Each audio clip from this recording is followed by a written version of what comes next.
신장이 나빠지기 시작하면은 가장 먼저 일어나는 것은 소변량의 변화입니다. 소변을 볼 때 소변량이 좀 많아진다, 내가 거품료를 본다, 그러면은 신장이나 혈액에 독소가 많다라는 것을 생각하시면 됩니다. 신장 기능을 그대로 유지하고 예방하고 완화하는 4가지 채소는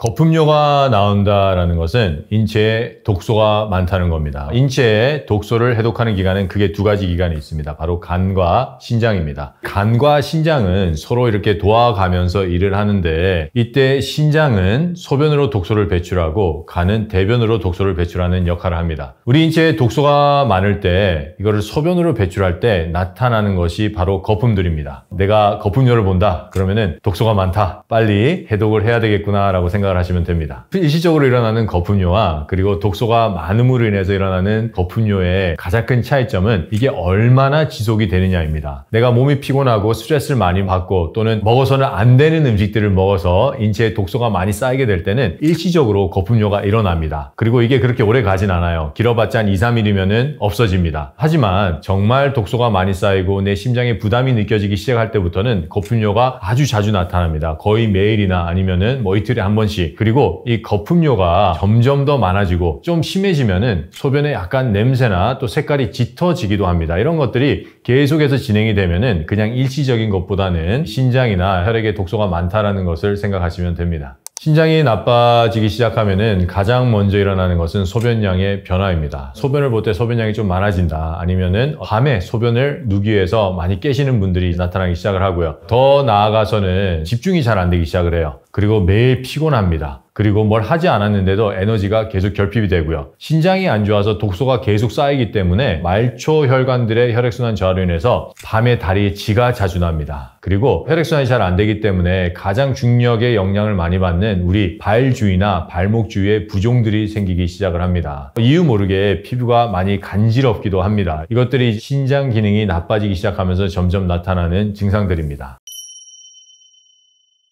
당근은 가장 많은 칼슘을 가지고 있고요. 강력한 해독제인 베타카로틴, 알파카로틴을 그 어떠한 채소나 과일보다 많이 함유하고 있는 게 이 당근입니다. 거품료의 가장 큰 원인이 독소라고 말씀을 드렸는데, 이 독소를 인체에서 가장 원활하게, 가장 효과적으로 배출할 수 있는 게 바로 이 당근입니다. 그렇기 때문에 당근은 아주 좋고요. 또 당근에는 칼슘이 많은데, 칼슘은 혈관에서 강력한 해독인자 그리고 알칼리인자 역할을 합니다. 그래서 우리 혈액을 깨끗하게 만들어주고요. 더 나아가서 칼슘은 우리 뼈를 단단하게 하잖아요. 근데 뼈 안에는 골수가 있어요. 골수가 단단해지면서 골수의 기능이 향상이 됩니다. 그렇다면 골수에서 더 많은 피를 만들어서 풍부한 피가 혈액순환을 원활하게 합니다. 그러므로 당근은 해독제 역할, 알칼리인자 역할, 조혈 기능까지 원활하게 함으로 인해서 혈액순환에 아주 좋은 채소고요. 두 번째는 비트입니다. 비트에는 염소라는 영양소가 들어가 있는데 신장을 정화하는 데 탁월합니다. 간과 신장 그리고 장, 폐는 같이 일을 한다고 얘기를 했잖아요. 그렇기 때문에 비트를 먹게 된다면 신장뿐만 아니라 같이 일을 하는 장까지 정화시켜주는 아주 좋은 역할을 하고요. 또 비트에는 코발트가 풍부합니다. 비타민 B12의 원료로서 조혈 기능에 꼭 필요한 영양입니다. 그래서 피를 풍부하게 해줍니다. 세 번째는 오이입니다. 오이는 잘 알려진 대로 천연 이뇨제입니다.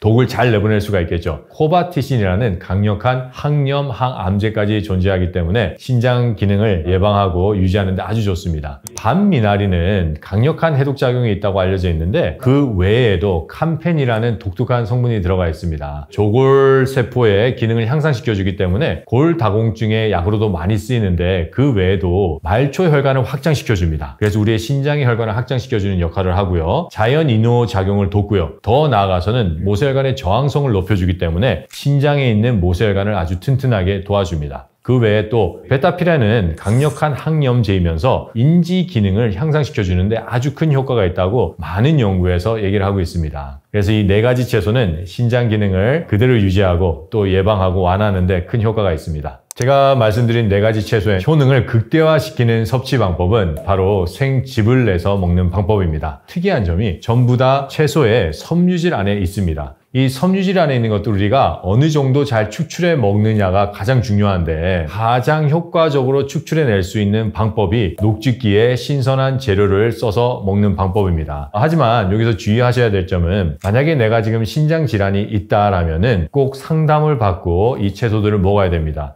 신장 질환이 있는 분들은 칼륨과 나트륨의 밸런스를 맞추는 신장의 기능이 현저하게 떨어져 있습니다. 하지만 이거를 상담을 받고 적절한 방법으로 내 건강 상태에 맞게끔 섭취해 나가면은 신장 질환이 회복되는 것을 저는 많이 경험했습니다. 신장 질환을 예방하고 좋은 신장 기능을 유지하기 위해서 즙을 마시는 분들은 가장 좋은 시간은 공복 식사 1시간 전입니다. 우리가 이 즙을 공복에 먹어야지 다른 음식과 섞이지 않고 제대로 소화되고 흡수율이 최대화될 수가 있습니다. 그리고 양은 맨 처음에 시작할 때는 150cc부터 시작을 하셔서 점진적으로 200cc까지 늘려나가시면 됩니다. 즙을 만들 때 채소의 맛이 있다 보니까 그 맛을 위해서 과일을 섞는 경향이 있습니다. 과일을 섞게 된다면 맛은 좋아요. 하지만 채소와 과일은 소화의 시간이 다릅니다. 음식이 위아래로 연동하면서 소화되는 원리를 갖고 있습니다. 이때 우리가 유문이 열리기 위해서는 이 센서가 작동을 해야 되는데 얼마나 빨리 당분화가 되는지를 감지한 다음에 센서가 열립니다. 과일은 훨씬 더 채소보다 소화가 빨리 되기 때문에 이 센서의 문이 빨리 열립니다. 이때 덜 소화된 채소가 과일과 섞어져 나가기 시작하면 소화가 덜 된 상태로 우리 장으로 가게 됩니다. 장은 소화하는 기관이 아니라 흡수하는 기관입니다. 그러므로 덜 소화된 물질들은 흡수에 문제를 일으키고요. 안에서 썩기 시작합니다. 그렇기 때문에 아무리 몸에 좋은 과일과 채소라도 과일과 채소를 썩는 것은 좋지 않는 방법입니다. 최대한 살릴 수 있는 조리법은 바로 생으로 섭취하는 겁니다. 채소가 인체에 좋다는 연구들이 상당히 많습니다. 그 연구를 볼 때 우리가 어떠한 방법으로 연구가 진행됐는지를 보면은 거의 다 생채소를 먹습니다. 샐러드의 형태로 먹다거나 아니면은 주스를 해서 먹는다거나 아니면 스무디를 해서 먹는다거나 왜 그렇냐면은 불을 가하게 된다면은 그 안에 있는 영양이 변형이 되기 때문에 그렇습니다. 그래서 가장 좋은 것은 그대로 있는 것을 섭취하는 방법입니다. 가장 신장 질환에 취약한 사람들은 당뇨 환자와 고혈압 환자들입니다. 당뇨는 혈관 막힘으로 시작해서 혈관 막힘으로 끝나는 질병입니다. 당뇨 환자들 뿐만 아니라 고혈압 환자들도 마찬가지입니다. 고혈압도 혈관이 막히는 질병이기 때문에 신장에 특히 더 취약해집니다. 그렇다면은 이러한 분들이 혈당 조절과 고혈압 조절로 인해서 합병증, 즉 신장 질환을 예방할 수 없다면은 그 이유는 질병의 원인을 해결하지 않고 질병의 증세인 혈당과 혈압만을 해결하려고 노력하기 때문에 그렇습니다. 당뇨와 고혈압은 95%가 생활습관성 질병입니다. 내가 당뇨와 고혈압에 걸렸다면은 내가 뭘 먹었는지, 내가 삶은 채소를 많이 먹었는지, 산나물을 많이 먹었는지, 튀김을 먹었는지 이런 것들을 우리가 점검해 봐야 되고 그거를 해결할 수 있는 살아있는 채소, 과일 그리고 씨앗을 먹어줘야 됩니다. 신장 기능이 나쁘신 분들은 정기적으로 병원에 가셔서 신장 기능 검사를 하셔야 됩니다. 더욱더 중요한 것은 내 건강 상태를 정확하게 파악하는 것이 중요합니다. 무엇이 내 신장 질환의 원인이고 내 몸 상태가 어떤지 정확하게 파악을 해서 거기에 대해서 예방과 치료하고 호전시키고 완화시키려는 노력이 꼭 있어야 됩니다. 그래서 신장 건강을 위해서 꼭 챙기셔야 될 건강 습관은 바로 혈액순환을 가장 원활하게 할 수 있는 운동입니다. 운동만큼 우리 혈액순환을 아주 빨리 원활하게 해줄 수 있는 것은 없습니다. 그래서 규칙적인 유산소 운동, 규칙적으로 걷는 거 정말 좋습니다. 그리고 너무 빨리 뛰지도 않아도 돼요. 약간 그냥 천천히 뛰는 조깅 이런 것도 아주 좋고요. 그런데 최신에 나오는 연구를 보면은 그러한 규칙적인 유산소 운동도 아주 중요하지만은 얼마나 자주 내가 내 몸을 움직이느냐, 즉 얼마나 내가 부지런함을 떠느냐가 더 중요하다는 연구들이 계속 나오는데 우리가 이런 경우가 많아요. 하루 종일 앉아 있다가 운동하러만 가서 그냥 운동을 하고 그걸로 끝입니다. 계속 부지런히 움직여야 돼요. 앉았다 일어났다 하고 그냥 한 군데에 있는 거를 그렇게 오래 있으면 안 됩니다. 앉아 있을 때도 자꾸 꼬물꼬물 움직여야 돼요. 다리를 들었다 놨다 팔도 움직여주고 이러한 것들이 생활 습관이 돼야 되고요. 또 한 가지는 우리 혈액순환을 원활하게 해주는 칼슘의 흡수를 가장 도와주는 게 비타민 D라는 호르몬입니다. 햇볕에 있는 자외선이 비자외선이 피부에 있는 콜레스테롤을 자극을 해서 비타민 D라는 호르몬으로 만들어냅니다. 그렇기 때문에 우리 인체에 비타민 D가 충분히 들어오기 위해서는 햇볕을 쬐야 됩니다. 한 연구를 보면은 비타민 D뿐만 아니라 혈전을 용해시킨다는 연구까지 있고, 피츠버그 의과대학에서 한 연구를 보면은 항염 작용까지 있다고 발표하고 있습니다. 아침에 한 30분, 오후에 30분 이렇게 한번 시작을 한번 해보세요. 그러면은 인체에 끼치는 놀라운 변화를 직접적으로 경험을 하실 겁니다. 우리나라에서 가장 급속하게 증가하고 있는 질병 중에 하나가 신장 질환입니다. 신장에 있는 모세혈관으로 가는 혈액의 상태와 그리고 모세혈관의 막힘이 원인입니다. 이거를 해결하기 위해서는 우리가 어떠한 것을 먹고 또 어떠한 생활을 하느냐가 가장 중요합니다. 가장 많이 하는 실수가 내가 질병에 걸리면은 어떠한 특효약을 찾아 헤맵니다. 하지만 인체의 원리를 살펴보면은 그 특효약은 증상을 완화시켜 줄 뿐 원인을 해결해 주지 못합니다. 인체가 회복하고 다시 건강하게 살기 위해서는 원인을 파악하고 그 원인을 꼭 고쳐 나가야 됩니다. 혈관에 낀 노폐물들, 이물질들을 가장 효과적으로 녹여낼 수 있는 것이 바로 이 레몬입니다. 우리가 흔히 아는 고혈압, 고지혈, 뇌졸중, 심장병, 더 나아가서는 당뇨 또한 충분히 예방할 수 있습니다. 인슐린을 더 많이 생산하게끔 만들어주고요. 공부혈당을 떨어뜨립니다. 엄청난 건강 효과를 볼 수가 있습니다. 그래서 레몬술을 만들어서 드시는 방법은 레몬수를 찾고 있는 사람들이 점점 늘어나고 있는 이유는 레몬수의 효능을 보기 때문에 그렇습니다. 첫 번째, 강력한 항산화 비타민인 비타민 C와 비타민 E가 풍부합니다. 이 항산화제는 우리 인체에 들어와 있는 독소, 염증, 산화 물질들을 가장 강력하게 배출할 수 있는데, 미세먼지, 자외선, 또한 여러 가지 중금속들, 잘 섭취하는 가공식품들 또는 튀김이나 육류 위주의 식사를 할 때 우리 인체에 들어올 수 있는 여러 가지 독소들이 있는데, 이러한 독소들이 레몬에 있는 강력한 비타민 C와 강력한 비타민 E는 우리 인체에서 그걸 배출해 주고요. 또 레몬에는 강력한 항염제와 항산화제인 셀레늄과 아연이 있습니다. 모세혈관 의 흐름을 원활하게끔 도와주는 역할을 하고요. 모세혈관이 흐르는 피부를 깨끗하게 정화시켜 줌으로 인해서 안 속에 있는 혈관들뿐만 아니라 바깥쪽, 즉 피부에 있는 혈관들까지 깨끗하게 해주는 효과가 있어서 미용에도 효과가 있습니다. 그리고 무엇보다도 더 중요한 것은 레몬에는 약 9개나 되는 유기산이 들어가 있는데, 인체에 있는 이물질과 찌꺼기들은 잘 용해내지만 혈관 그리고 각종 장기와 조직들에는 어떠한 해도 입히지 않는다는 것이 상당히 놀라운 겁니다. 그래서 혈관에 낀 석회, 점액질, 이물질, 그리고 우리 장기들이 열심히 일하면서 쌓인 노폐물들, 이물질들을 가장 효과적으로 녹여낼 수 있는 것이 바로 이 레몬입니다. 이 레몬즙을 우리가 꾸준히 마셨을 때 예방할 수 있는 질병은 우리가 흔히 아는 심혈관 질환들, 즉 고혈압, 고지혈, 뇌졸중, 심장병, 심방동맥, 그리고 심장이 막히는 동맥경화증을 예방할 수 있고요. 더 나아가서는 당뇨 또한 충분히 예방할 수 있습니다. 암의 예방에도 탁월한 효과가 있을 수가 있고요. 또 이 레몬에는 강력한 살충, 살균 효과가 있기 때문에 흔히 겪게 되는 감기나 또 나아가서는 독감, 그 외에 전염병에도 탁월한 예방 효과가 있다고 많은 연구들이 보고하고 있습니다.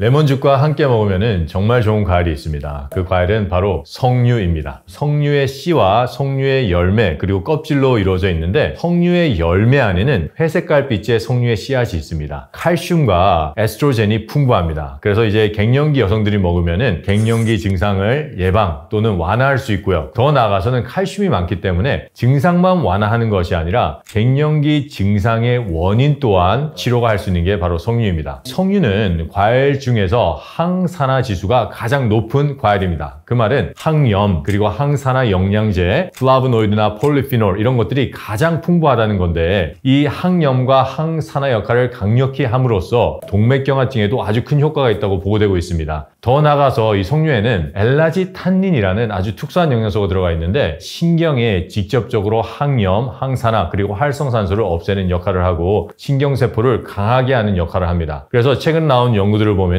뇌졸중 그리고 치매 예방에도 효과가 있다고 보고되고 있고요. 또 더 나아가서는 엘라진티닌이라는 성분이 파킨슨 증상을 완화시킬 수 있다고 동물 실험에서 보고되고 있습니다. 많은 사람들이 걸리고 또 많은 사람들이 두려워하는 당뇨에도 특히 큰 효과가 있는데, 베타세포의 기능을 향상시킵니다. 그래서 인슐린을 더 많이 생산하게끔 만들어주고요. 그리고 당뇨 환자들의 공부혈당을 떨어뜨립니다. 꼭 당뇨 환자가 아니더라도 보통 건강한 사람들을 상대로 했을 때도 그리고 혈당 지수가 높은 음식을 먹었을 때 석류 주스를 같이 섭취하면은 혈당이 그렇게 올라가지 않는 것을 관찰했습니다. 석류에 있는 이 좋은 이점들과 레몬에 있는 강력한 항산화 비타민 C, E, 그리고 유기산, 셀레니엄, 아연이 합쳐지면은 두 과일에 있는 것들이 만나서 시너지 효과를 나기 시작하는데 엄청난 건강 효과를 볼 수가 있습니다. 레몬과 자몽과 섞어도 정말 좋습니다. 자몽에는 코발트라는 성분이 있는데 비타민 B12의 원료입니다. 자몽을 충분히 먹어주면은 골수에서 조혈 기능을 도와줍니다. 그래서 풍부한 혈액을 갖게 해주고요. 여러 가지 논문을 살펴보면은 자몽은 고혈압에 아주 좋은 효과가 있고 또 고지혈 또한 아주 큰 효과가 있습니다. 그래서 레몬과 자몽을 섞어주면은 맛도 좋고 고혈압과 고지혈에도 아주 탁월한 효능이 있습니다. 레몬과 조합이 좋은 과일들은 같은 신과일가입니다. 에너지를 풍부하게 해주고 많은 비타민C가 들어가 있는 오렌지도 좋고요. 항암과 항염 작용이 많다고 알려진 코바티신이 풍부한 사과 또한 아주 좋은 궁합입니다. 그래서 레몬과 오렌지, 그리고 레몬과 사과, 레몬과 자몽, 레몬과 석류를 같이 즙을 만들어 먹으면 정말 좋은데 비율은 1대1입니다. 만약에 레몬을 1 하면은 자몽 1, 석류를 1 하면은 레몬 1 이렇게 1대1 비율로 하시면 되고요. 즙으로 먹으면 좋은 이유는 질병을 예방하고 증상들을 완화시키는 핵 영양은 섬유질 깊숙한 곳에 숨어 있습니다. 얼마나 많이 추출해서 먹느냐가 얼마나 많은 효과를 볼 수 있는 것과 직접적으로 연관이 있기 때문에 즙을 내서 먹는 것이 가장 좋고요. 두 번째 이유는 즙을 내서 먹을 때의 흡수율이 68% 증가한다는 연구가 있습니다. 그래서 우리가 생과일로 먹는 것도 좋지만은 그것보다 더 많은 영양을 흡수하고 또 섬유질이 없기 때문에 위와 간에 부담이 되지 않습니다. 그렇기 때문에 직접적으로 우리 인체에 더 빨리 흡수되고 장기와 혈관들에서 더 빨리 더 효과적으로 사용할 수가 있습니다. 레몬즙과 섭취하지 말아야 되는 것은 단과일과입니다. 같은 과일이지만 소화 시간이 다르기 때문에 소화를 저해시킬 수가 있고 트러블이 일어날 수 있어서 방귀를 만들 수가 있습니다. 방귀가 나오면은 그 안에서 같이 만들어지는 물질이 있는데 그게 바로 강한 염기성 독, 즉 활성산소입니다. 그래서 아무리 좋은 과일이라도 신과일과 단과일은 같이 드시면 안 되고 같은 이유로 인해서 어떠한 당분이나 설탕 이러한 것들을 레몬에 타서 먹는 것 또한 그렇게 좋은 건 아닙니다. 좋은 레몬을 고르는 방법은 크기가 크고 껍질이 얇은 레몬들을 고르면 좋습니다. 레몬 껍질에 있는 농약을 확실하게 없앨 수 있는 법은 하버드에서 연구한 게 있어요. 그래서 맹물, 베이킹소다, 그리고 식초 이렇게 세 그룹을 봤을 때 맹물에 담궈놨다가 흐르는 물에 씻은 거는 100% 농약 제거, 베이킹소다는 92에서 93, 식초는 90에서 92%입니다. 그렇기 때문에 식초보다 베이킹소다보다 가장 좋은 것이 그냥 맹물에 담가놨다가 몇 번 이렇게 흐르는 물에 깨끗이 씻어주면 가장 효과적으로 농약을 제거할 수 있습니다. 이제 레몬즙을 맨 처음부터 드시기 힘드신 분들은 레몬 술을 만들어서 드시면 되는데 레몬 술을 만들어서 드시는 방법은 레몬 생즙을 내세요. 그래서 맨 처음 시작하시는 분은 50cc 정도 내시면 됩니다. 그런 다음에 미지근한 물은 250cc에서 300cc 정도를 더하시면 됩니다. 미지근한 물을 쓰는 이유는 첫 번째는 우리 인체의 온도와 비슷한 온도이기 때문에 소화와 흡수를 원활하게 도와줍니다. 레몬을 먹을 때 장에 유해균이 많은 사람들은 설사나 방귀를 뀌는 사람들이 있는데요. 이럴 때 차가운 물을 먹어준다면 이 차가운 성분 때문에 오히려 더 소화와 장의 연동운동이 떨어짐으로 인해서 그게 더 악화가 될 수가 있습니다. 맨 처음 드시는 분들은 꼭 미지근한 물 먹어서 소화의 흡수에 원활하게 해주시면 도움이 됩니다. 레몬은 신과일입니다. 그리고 산이 있기 때문에 산도가 pH가 2.5 정도 됩니다. 우리 위의 산도를 보면은 위의 산도는 pH 2입니다. 즉 위가 산도가 더 낮습니다. 그렇기 때문에 레몬이 직접적으로 우리 위에 피해를 주지는 못합니다. 하지만 내 위에 경미한 위험이 있다거나 아니면은 조직 깊숙한 곳에 위험이 있다거나 아니면은 우리가 내시경에서 봤을 때 드러나는 위험이 있다면은 레몬을 먹게 되면은 쓰리기 시작해요. 거기에 레몬이 들어가면은 당연히 자극이 될 수밖에 없는데 이러하신 분들도 레몬을 먹으면은 그 레몬이 우리 인체로 들어와서 위험을 해결할 수 있는 혈액순환을 원활하게 해주고 우리 소화기에 다시 많은 혈액을 공급해 줄 수 있는 기초의 역할을 하기 때문에 드시면 아주 좋은데 처음부터 우리가 아파가면서 먹을 수는 없잖아요. 그런 분들은 이렇게 한번 해보세요. 아침에는 우리의 위 장관이 가장 깨끗하게 비어져 있는 상태입니다. 그래서 아침에는 훨씬 더 위염이나 위의 상처들이 잘 드러나 있는 상태입니다. 그래서 아침에는 피하시고 점심부터 레몬을 드시면 되는데 점심에 맨 처음 드실 때 양 조절이 중요합니다. 내가 속이 쓰린 분들은 20cc입니다. 20cc는 레몬 1개 정도 되는 양이거든요. 레몬 1개를 갈아서 물을 좀 많이 타세요. 300cc나 400cc의 미지근한 물을 타셔서 한번 드셔보세요. 그러면은 별 문제가 없을 겁니다. 그런데 만약에 내가 이렇게 먹었는데도 속이 쓰리다 그러면은 위험이 생각보다 심한 겁니다. 그럴 때는 레몬 대신에 오렌지 주스를 드세요. 150cc에서 한 200cc 정도 공복에 먹어주면은 속쓰림이 완화가 됩니다. 레몬수를 섭취할 때 주의를 해야 되는 분들은 소화기에 문제가 있는 분들인데 내가 평소에 트름을 많이 한다. 내가 평소에 목에 무슨 이물질이나 이물감이 있는 것 같이 느껴진다. 또는 속쓰림이 많다. 신물이 올라온다. 이런 분들은 대개 위염과 역류성 식도염이 공존하는 분들이 많으세요. 그렇기 때문에 내가 이런 증상이 있다라고 생각하시면은 천천히 물을 충분히 타서 드시는 방법으로 시작해서 꾸준히 드시다 보면은 이제 적응이 되고 치유가 되면서 물의 양은 늘리시고 레몬은 즙의 양은 천천히 올리시는 방법을 택하시면 도움이 될 겁니다.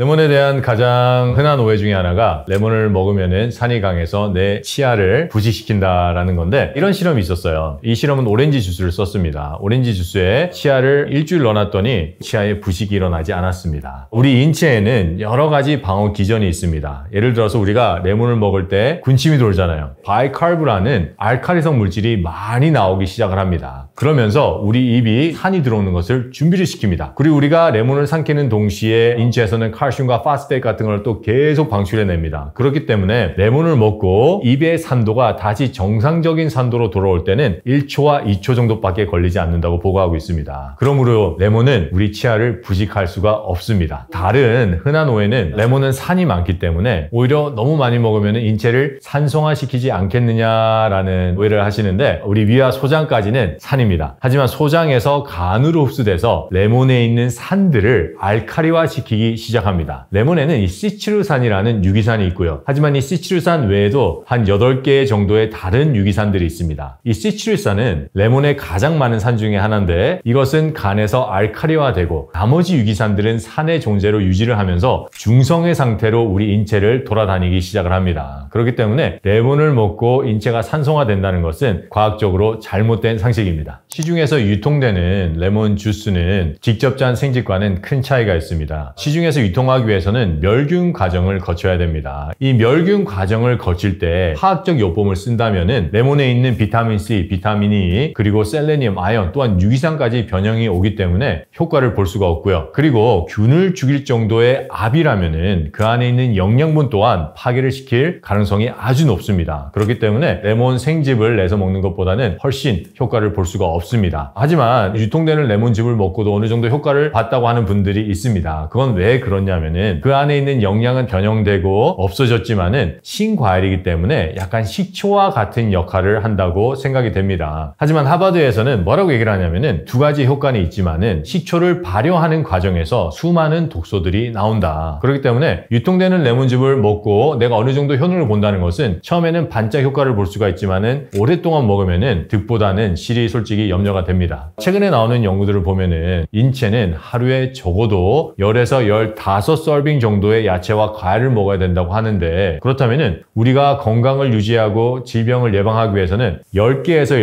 15개의 중간 정도의 접시를 먹어야 된다는 건데 그 안에 있는 영양을 가장 효과적으로 축출해내서 먹는 방법이 신선한 채소와 과일을 녹즙을 내려서 먹는 방법입니다. 이 레몬은 우리 인체에 들어오는 독소를 가장 효과적으로 또 내보낼 수 있는 과일입니다. 레몬을 이렇게 부지런하게 먹는 습관을 가진다면은 여러분들이 염려하는 당뇨, 고혈압, 더 심각한 질병인 치매나 뇌졸중, 또 심혈관 질환까지 충분히 예방을 할 수가 있습니다. 의학의 발달로 인해서 우리가 장수는 할 수 있지만은 유병장수를 합니다. 모든 사람들이 아프고 여러 가지 약을 먹으면서 힘들게 오랫동안 살고 있습니다. 인체의 건강의 가장 핵심은 혈관과 혈액에 있습니다. 약에 의존하는 것이 아니라 음식으로 원인을 해결해 나가야 됩니다. 혈관 건강을 지키는 가장 좋은 음식은 당근입니다. 하버드에서 한 연구가 있는데 당근을 먹을 때 가장 효과적인 방법은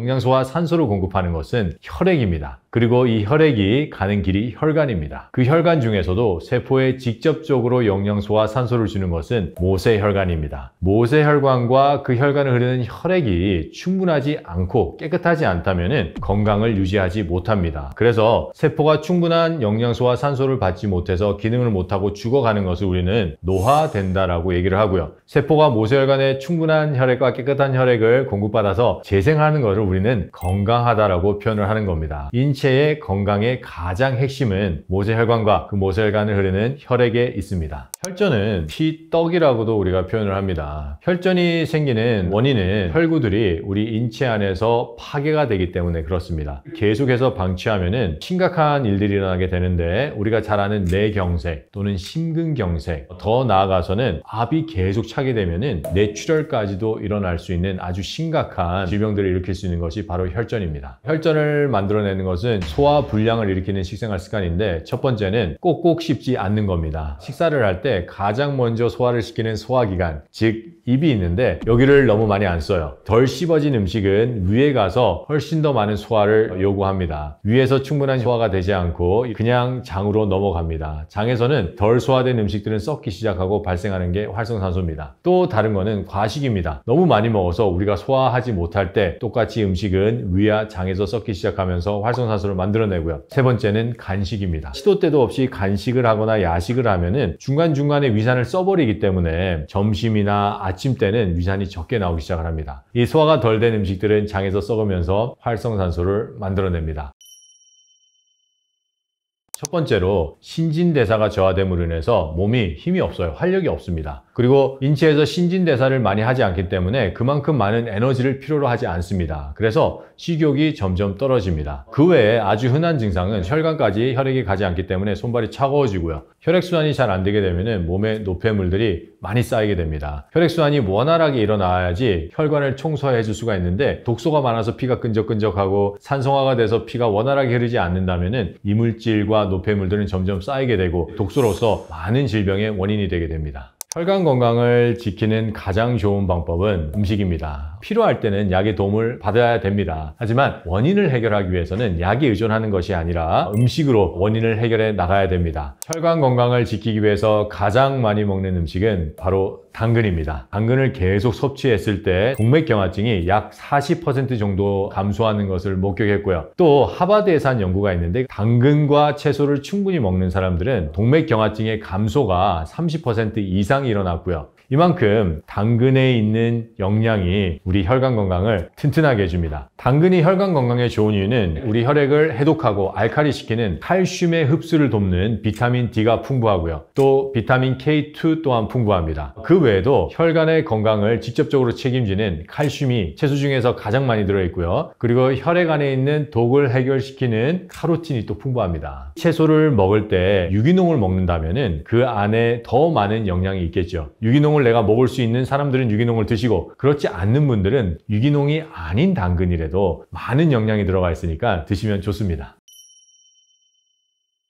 당근을 먹을 때 가장 효과적인 방법은 바로 신선한 당근을 녹즙기에 내려서 먹는 방법입니다. 당근에 있는 비타민 D, 비타민 B, 비타민 C, 비타민 K2 이런 풍부한 비타민과 각종 칼슘, 셀레니엄, 마그네슘, 철분, 미네랄과 간의 대사를 돕고 신진대사를 도울 수 있는 살아있는 효소들이 가장 많이 축출이 돼서 인체에 흡수가 됩니다. 시금치나 케일 같은 아주 영양이 많은 같이 먹었을 때 효과가 더 증폭이 됐는데요. 당근에는 베타카로틴, 칼슘, 비타민이 들어가 있습니다. 하지만 케일은 칼슘이 많이 들어가 있고 또 비타민 K 또한 풍부하게 들어가 있습니다. 시금치에도 칼슘이 아주 많이 들어가 있어요. 그렇기 때문에 이 좋은 세 가지의 채소를 적절한 조합을 써서 즙을 내서 먹을 때 가장 큰 효과를 볼 수가 있습니다. 오늘 제가 혈관 건강을 위해서 소개시켜 드릴 주스는 바로 비타카로칼 주스입니다. 비타카로칼 주스를 만드는 방법은 재료를 준비하셔야 되는데, 당근 160g, 케일 80g, 시금치 80g을 즙을 내시면 됩니다. 약간 더 달게 먹고 싶다 하시는 분들은 당근 200g, 그리고 케일 60g, 시금치 60g을 쓰시면 좋습니다. 이 두 가지 조합이 있는데, 이거를 신선한 채소를 녹즙기에 넣으셔서 이제 녹즙을 내리시면 됩니다. 그런 다음에 드시는 시간이 중요합니다. 우리가 흡수율을 높이고 우리 몸에 있는 활용을 높이기 위해서는 공복에 드셔야 됩니다. 음식과 섞이지 않아서 소화가 잘 되고 또 그대로 다 흡수가 될 수 있기 때문에 흡수율 또한 높이게 됩니다. 그래서 예를 들어서 내가 비타카로칼 주스를 먹고 싶다. 그러면 아침 먹기 1시간 전에 비타카로칼 주스를 드시고 1시간 후에 식사를 하시고 또 식사 후에 3시간에 4시간의 텀을 주시고 그 다음에 점심 식사 전에 한 잔 더 드세요. 2번 먹어주면 아주 좋습니다. 이 채소즙이 내 몸에 맞지 않을 경우는 크게 2가지입니다. 하나는 먹고 소화가 안 돼서 몸이 약간 차가워지시는 분들, 또 2번째는 먹고 설사나 방기가 증가하는 분들입니다. 이 이유는 채소에 있는 것이 아니라 내 소화 기능이 원래 저하가 되어 있기 때문에 채소를 소화하지 못하고 온도가 떨어진다고 느끼는 것 뿐입니다. 하지만 인체가 회복하고 질병을 예방하기 위해서 꼭 필요한 게 채소입니다. 그렇다면 내가 채소를 먹어줘야 되는데 소화 기능이 나빠서 안 먹는다면 크나큰 손해를 보는 겁니다. 이럴 때는 소화 기능을 회복해 나가면서 먹어야 됩니다. 그렇다면 빨리 해결할 수 있는 방법이 있습니다. 첫 번째, 소화 기능이 저하됐다는 것은 간의 세포들이 충분한 혈액을 받지 못함으로 인해서 기능이 떨어져서 소화 효소를 못 만들어내고 내 위와 장의 세포들이 혈액으로 오는 영양소와 산소를 받지 못함으로 인해서 연동 운동이 저하가 되기 때문에 그렇습니다. 그렇다면 혈액순환을 높여주면 되는데 물론 원인을 치료하기 위해서는 몸속에서부터 혈액순환을 좋게 하는 것이 필요합니다. 하지만 빠른 시간 안에 효과를 보기 위해서는 배에 찜질을 해주셔야 돼요. 배의 온도를 높이시면 혈관이 확장이 되고 혈액순환이 원활하게 되기 시작을 합니다. 또 균은 열에 약합니다. 열을 계속 가해준다면 균들이 죽어나가기 시작을 합니다. 근데 여기서 중요한 포인트는 배에 열을 대라 그러면 보통 여기 앞에만 열을 대세요. 하지만 여기도 장이고요, 옆구리에도 장이고요, 등에도 장입니다. 우리가 여기만 뜨거운 걸 대주면 균이 뒤로 도망을 가요. 배를 전부 다 두르셔야 됩니다. 즙 먹기 전에 한 10분 전, 또 즙 먹고 나서 15분 동안 이렇게 들어주면 소화도 잘 되고 설사도 많이 주는 것을 경험하게 되실 겁니다.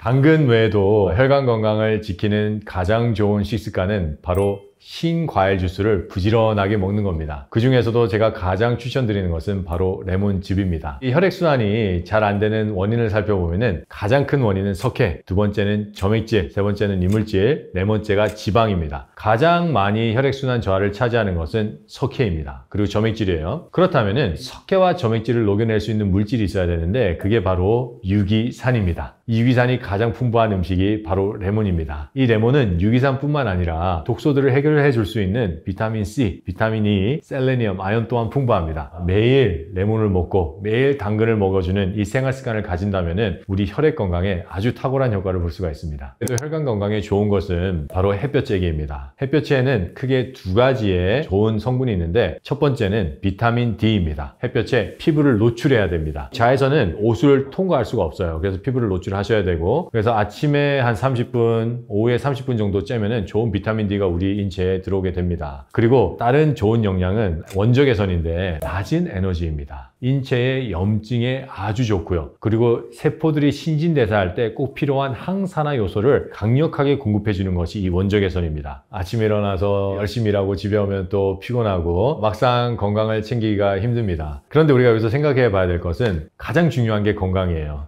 시간을 내서 건강 유지를 하셔야 된다는 겁니다. 의학의 발달로 인해서 우리가 장수는 할 수 있지만은 유병장수를 합니다. 모든 사람들이 아프고 여러 가지 약을 먹으면서 힘들게 오랫동안 살고 있습니다. 하지만 우리가 원하는 삶은 건강하게 활기차게 오래 사는 삶입니다. 혈관과 혈액을 깨끗하게 유지하고 풍부한 혈액, 건강한 혈액이 있어야지만이 우리가 원하는 무병장수를 이룰 수가 있습니다.